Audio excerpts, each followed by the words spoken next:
انشاءاللہ عز و جل پانچویں پارے کا آغاز ہے۔ سورۃ النساء کا درس جاری و ساری ہے اور نساء کے معنی ہیں عورتیں۔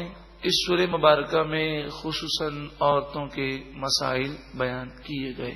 ہم نے یہ سماعت کیا تھا کہ کون کون سی عورتوں سے نکاح کرنا حرام ہے۔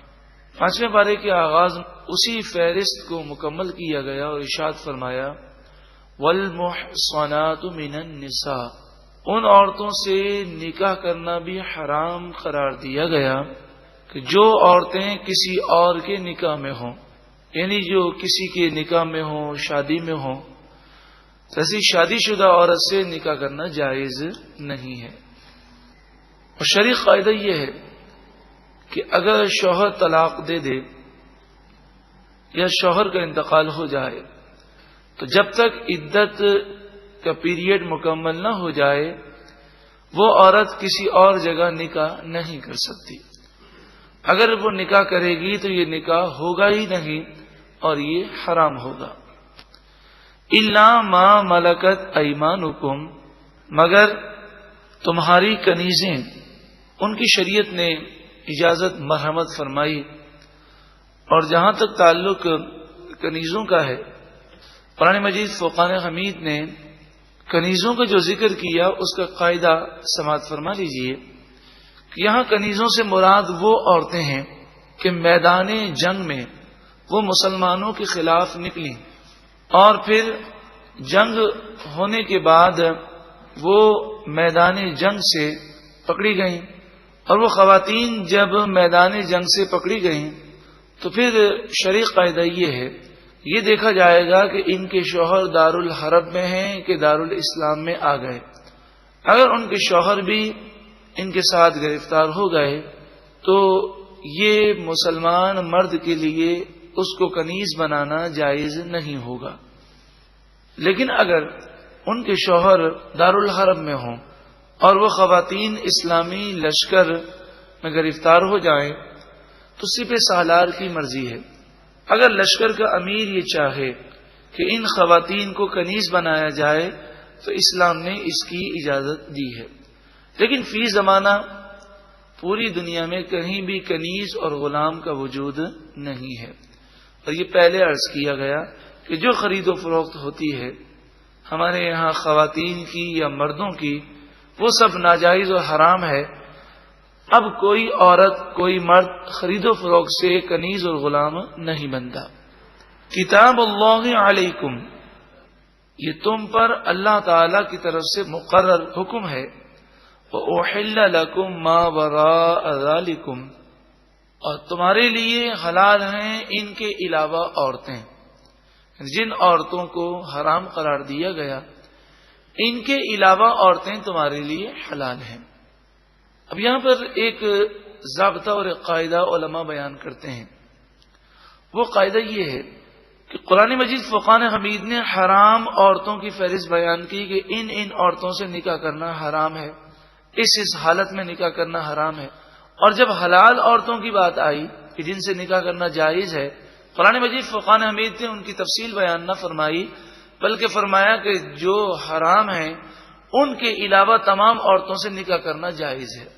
تو یہ قاعدہ یاد رکھیں کہ حلال و حرام، جائز ناجائز اور پاک اور ناپاک کا یہ اصول ہے کہ جس چیز کو شریعت نے ناپاک قرار دیا وہ ناپاک ہے اور اس کے علاوہ تمام چیزیں پاک ہیں۔ جس چیز کو شریعت نے ناجائز قرار دیا وہ ناجائز ہے اور اس کے علاوہ تمام چیزیں جائز ہیں۔ جس چیز کو شریعت نے حرام قرار دیا وہ حرام ہے اور اس کے علاوہ تمام چیزیں حلال ہیں۔ تو حلال کے لیے، جائز کے لیے اور پاک کے لیے دلیل کی ضرورت نہیں ہے، بس قاعدہ یہ ہے کہ اللہ اور اس کے رسول نے جس چیز کو ناجائز قرار نہ دیا وہ جائز ہے، جسے ناپاک قرار نہ دیا وہ پاک ہے اور جسے حرام قرار نہ دیا وہ حلال ہے۔ اگر کسی کے ذہن میں شیطان یہ وسوسہ ڈالے کہ مثال کے طور پر کوئی کام کیا جاتا ہے، مثلا ایک سمجھانے کے لیے مثال ہے، کوئی یہ تصور کرے کہ مسجد پر مینار بنائے جاتے ہیں اور تاریخ اس بات پر گواہ ہے کہ صحابہ کرام کے دور میں بھی مسجد پر مینار نہیں بنائے گئے اور حضور کے دور میں بھی مسجد پر مینار نہیں بنائے گئے. تو یہ ایک نئی چیز ہے. آج پوری دنیا میں ہر مسجد پر جو تقریباً مینار ہوتا ہے، گنبد ہوتا ہے. تو مینار اور گنبد نہ صحابہ کے دور میں تھے نہ حضور کے دور میں. کسی کے ذہن میں یہ سوال ہو کہ اس کا ثبوت کیا ہے، تو علماء نے اس کا بڑا پیارا جواب دیا کہ اس کے ثبوت کے لیے یہ بات کافی ہے کہ اللہ اور اس کے رسول نے اور شریعت نے ان چیزوں سے منع نہیں کیا تو وہ جائز ہے.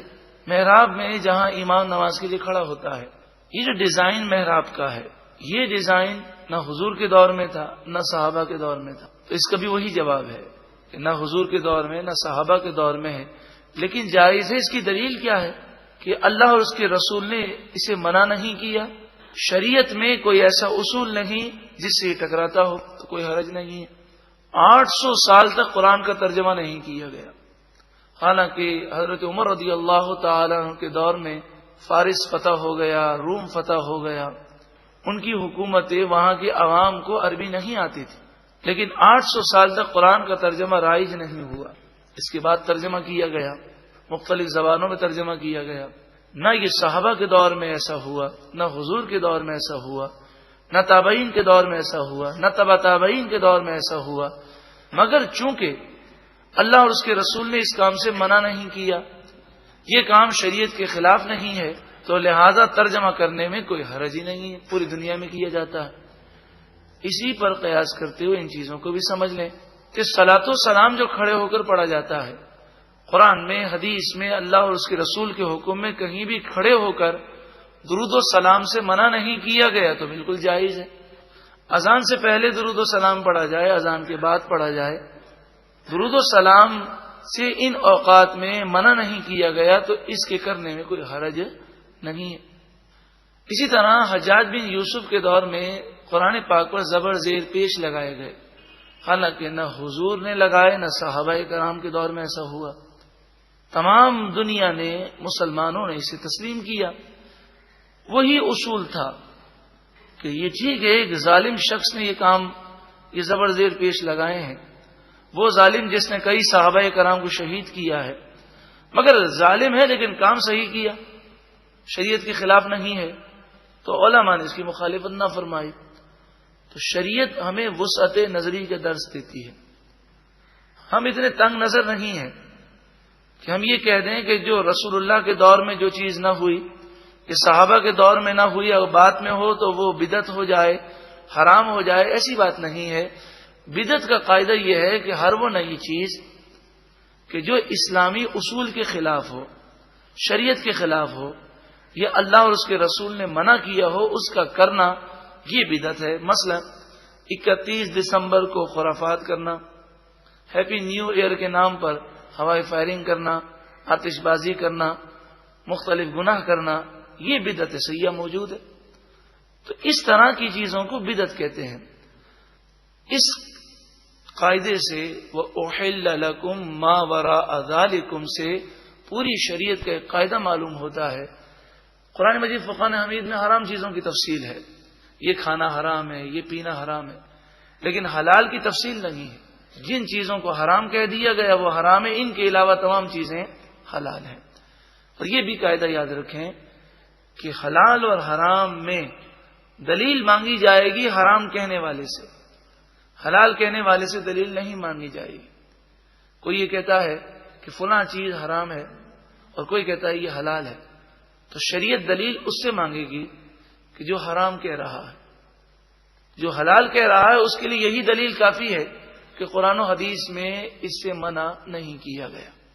وَأُحِلَّ لَكُم مَّا وَرَاءَ ذَلِكُم، اور تمہارے لیے حلال کی گئیں وہ عورتیں جو ان حرام عورتوں کے علاوہ ہیں. ان تبتغوا باموالکم، تم ان عورتوں کو اپنے مال کے بدلے میں حاصل کرو. محسنین، قید میں لاتے ہوئے، غیر مسافحین، بے حیائی نہ کرتے ہوئے. مراد یہ ہے کہ یہ عورتیں حلال ہیں مگر نکاح سے حلال ہیں، بغیر نکاح کے وہ عورتیں تم پر حلال نہیں. فَمَسْتَمْتَعْتُمْ بِهِ مِنْهُنَّ، پھر جب تم ان سے فائدہ اٹھا لو یعنی قربت کر لو. فآتوہن اجورہن فریضہ، پس تم ان کا مہر انہیں ادا کر دو۔ ولا جناح علیکم فیما تغاضیتم بہ من بعد الفریضہ، جو مہر تم نے مقرر کیا اس میں کمی یا زیادتی باہمی رضامندی سے کرو تو کوئی حرج نہیں، یعنی عورت چاہے تو معاف کر دے یا کم کا مطالبہ کرے، مرد چاہے تو زیادہ دے، تو باہمی رضامندی سے جو مہر مقرر ہوا ہے اس میں کمی اور بیشی ہو سکتی ہے، مگر زور جبر نہ ہو۔ ان اللہ کان علیما حکیما، بے شک اللہ تعالی علم والا حکمت والا ہے۔ ومن لم یستطع منکم طولا ان ینکح المحصنات المؤمنات، اور جو مومن آزاد عورتوں سے نکاح کرنے کی طاقت نہ رکھتا ہو، فمما ملکت ایمانکم من فتیاتکم المؤمنات، تو اسے چاہیے کہ وہ مومن کنیزوں سے نکاح کر لے۔ واللہ اعلم بایمانکم، اور اللہ تمہارے ایمان کو خوب جانتا ہے۔ بعضکم من بعض، تم آپس میں ایک دوسرے سے ہو تو کنیز سے نکاح کرنے میں شرم محسوس نہ کرو، تم بھی آدم علیہ السلام کی اولاد سے ہو، وہ بھی آدم علیہ السلام کی اولاد سے ہے۔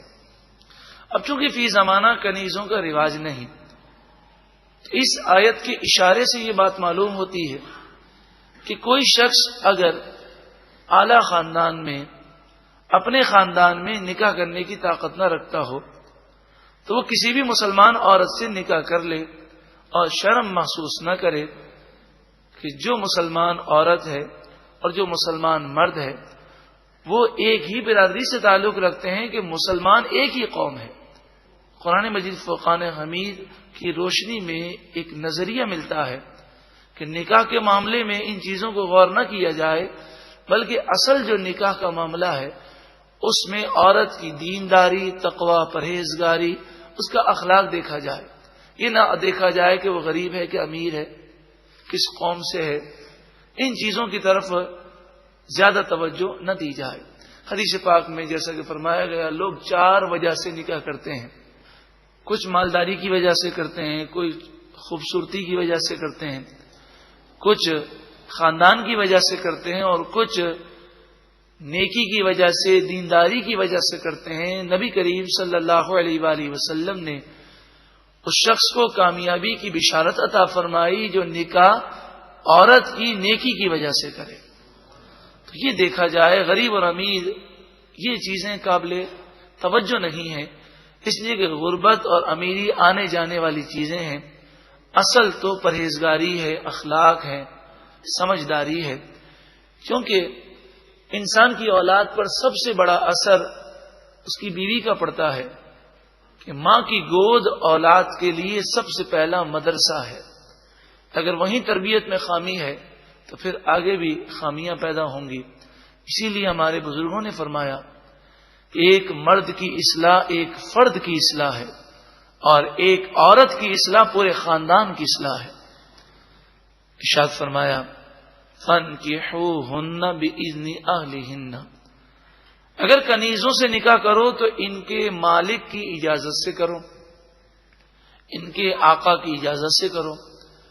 وَآتُوهُنَّ أُجُورَهُنَّ بِالْمَعْرُوفِ، اور ان عورتوں سے نکاح کرنے کے بعد ان کا مہر پورا پورا ادا کر دو۔ محصنات، چونکہ کنیز عورتیں وہ عام طور پر اخلاقی پابندیوں میں وہ نہ ہوتی، ان میں اخلاقی بگاڑ ہوتا، کیونکہ وہ تربیت سے اور اچھے ماحول سے نہ گزری ہوئی ہوتی۔ تو قرآن مجید فرقان حمید نے جہاں کنیزوں سے نکاح کی اجازت دی وہاں یہ بھی ارشاد فرمایا محصنات، نکاح کی قید میں آ جائیں، غیر مصافحات، اس کے بعد وہ برا کام نہ کریں، ولا متخذات اخدان، اور خفیہ اپنا یار نہ بنائیں، یعنی وہ کسی طرح سے بھی ان میں یہ بیماریاں ختم ہو جائیں اور ان کی اصلاح ہو جائے پھر ان سے نکاح کرو۔ فَإِذَا أُحْصِنَّ، پھر جب وہ نکاح کی قید میں آ جائیں، فَإِنْ أَتَيْنَ بِفَاحِشَةٍ، پھر وہ بے حیائی کا کام کریں، فَعَلَيْهِنَّ نِصْفُ مَا عَلَى الْمُحْصَنَاتِ مِنَ الْعَذَابِ، تو جو آزاد عورتوں کو بے حیائی کی صورت میں سزا دی جاتی ہے اس کی آدھی سزا کنیزوں کو دی جائے گی۔ یعنی آزاد عورت کا حکم یہ ہے کہ غیر شادی شدہ ہو تو 100 کوڑے، شادی شدہ ہو تو سنسار کر دیا جائے اگر وہ بے حیائی کا کام کرے، وہ بے حیائی کا کام جو آپ سمجھتے ہیں کہ سنگین جرائم میں سے ہے۔ لیکن کنیز چاہے شادی شدہ ہو چاہے غیر شادی شدہ ہو، ہر صورت میں اسے صرف 50 کوڑے مارے جائیں گے اگر وہ یہ کام کرے، یہ شریعت کا حکم ہے۔ چونکہ کنیزوں سے نکاح کرنے میں خطرات بہت زیادہ ہیں، نبی عرض کیا کہ ان کی کوئی اخلاقی تربیت نہ تھی، وہ در بدر کی ٹھوکریں کھاتی رہیں، اس لیے خطرہ یہ تھا کہ اس شخص کی اولاد بے راہ روی کی طرف نہ نکل جائے، اس لیے فرمایا ذالک لمن خشی العنت منکم، یہ نکاح کرنا اس کے لیے درست ہے جو اس بات کا خوف رکھتا ہو کہ اگر نکاح نہ کرے گا تو گناہ میں مبتلا ہو جائے گا۔ آزاد عورت سے نکاح کرنے کی طاقت نہیں، اور اگر کنیز سے بھی نکاح نہ کرے گا تو گناہ کر لے گا، تو اسے اس بات کی اجازت دی گئی کہ اس کے لیے درست ہے کہ وہ کنیز سے نکاح کر لے۔ وَأَن تَصْبِرُوا خَيْرٌ لَكُمْ، اور تم صبر کرو تو تمہارے لیے بہتر ہے۔ وَاللَّهُ غَفُورٌ رَحِيمٌ، اور اللہ بخشنے والا مہربان ہے۔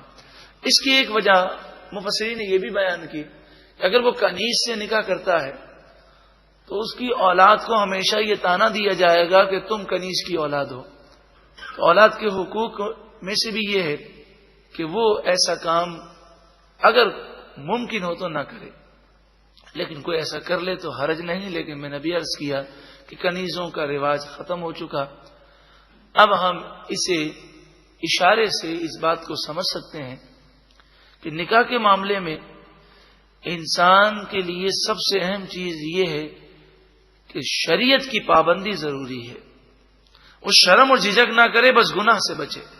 اللہ تعالیٰ عقل سلیم عطا فرمائے۔